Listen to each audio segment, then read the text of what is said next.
Assalamualaikum warahmatullahi wabarakatuh. Nama saya Dewi Puspitasari, mahasiswi Sekolah Tinggi Ilmu Tarbiyah Lakbok, Prodi Manajemen Pendidikan Islam semester 1. Sini saya akan menyampaikan materi yang berjudul Peradaban Islam di Nusantara dengan dosen pengampu Bapak Irfan MH. Pengertian peradaban Islam di Nusantara. Peradaban Islam di Nusantara adalah proses berkembangnya ajaran Islam beserta nilai-nilai sosial, budaya, politik, dan pendidikan Islam di wilayah Kepulauan Indonesia.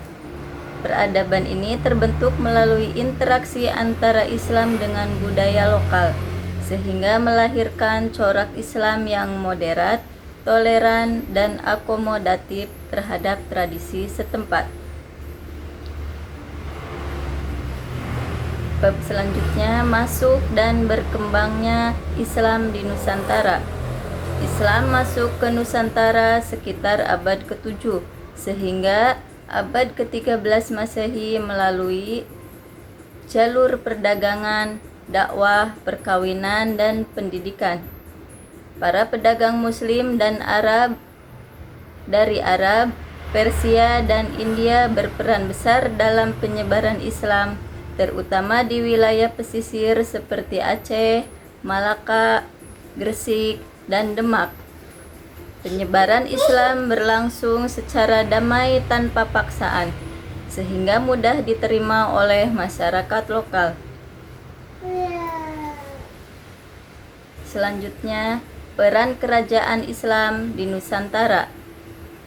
Kerajaan-kerajaan Islam menjadi pusat pengembangan peradaban Islam, antara lain Samudra Pasai sebagai kerajaan Islam pertama dan pusat perdagangan serta studi keislaman. Kesultanan Malaka berperan penting dalam penyebaran Islam di Asia Tenggara.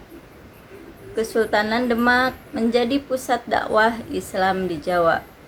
Kesultanan Aceh Darussalam berkembang sebagai pusat ilmu pengetahuan Islam dan diplomasi internasional.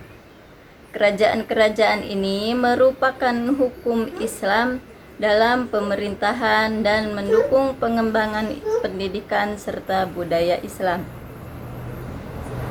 Selanjutnya, peran ulama dan wali songo.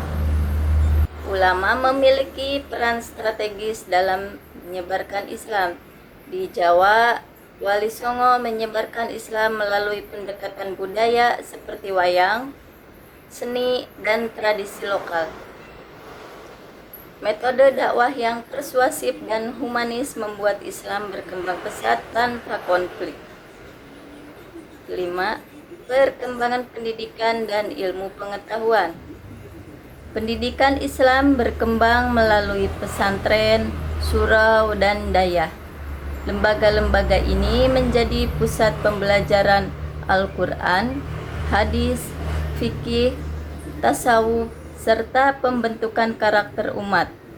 Pesantren juga melahirkan ulama yang berperan besar dalam kehidupan sosial dan politik masyarakat.